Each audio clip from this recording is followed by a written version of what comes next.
Ah yes, Gex, the wisecracking, tail-whipping gecko who for some reason found himself starring in not one, not two, but 3 games.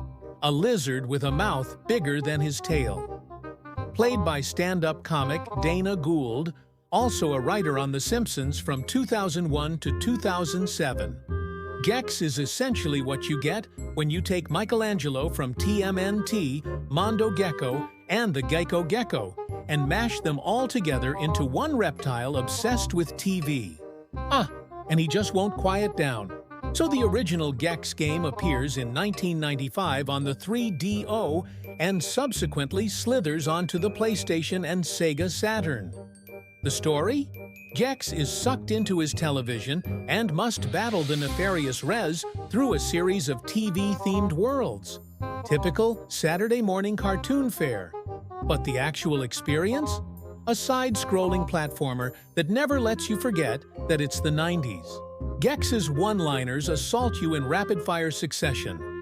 Half are throwaway humor, the other half are randomly pulled references to films, TV shows, and pop culture. Hey, where's James Honda? What? This place is weirder than 4th of July at Rick James' house. Huh? Like, I'm getting it. He's a human pop culture machine. But when half of the jokes don't hit, it's just static. Now, I'll give it this. Gex has some good platforming controls. He can adhere to walls, which is nice and appropriate for a gecko. The thing is, you never quite know which walls you can climb, and which will just go, nah, not today. And the deaths. Oh, the deaths. Bottomless pits, acid pools, unpredictable enemy placements. This game loves to ruin your day. And every time you die, Gex has another obnoxious one-liner locked and loaded. And don't even mention the save system. The PlayStation version makes you type out long, illegible passwords. Is that a D or an R? Who cares? The 3DO version doesn't even have the option to easily save. Oh, and if you don't receive a password for a bit, enjoy doing it all over again. Boss battles? They're real. Rez, the last boss, is a poor man's Darth Vader, having you jump between hovering TVs while avoiding everything he's throwing at you. It's not difficult, just frustrating. But hey, at least the ending is funny. The game literally takes 7 minutes to praise you to pieces.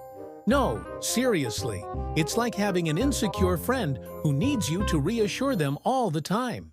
You are the greatest gamer in the history of Earth.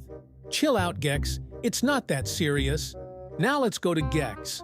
Enter the Gecko, the first 3D Gex game. And you know what that means? Super Mario 64 rip-off time. But was it a good one? Well, kinda. Rather than 2D side-scrolling, Gex 2 becomes full open-world platformer, gathering remotes rather than stars.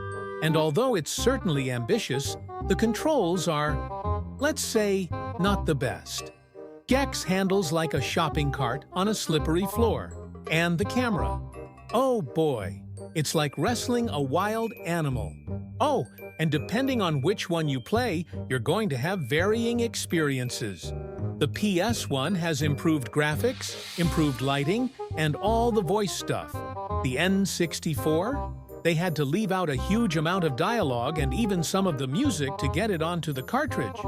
On the bright side, no annoying one-liners every 5 seconds. So, is Gex still worth playing today?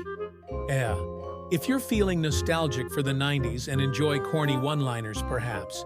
But for the rest of us, it's just another relic of the mascot platformer era.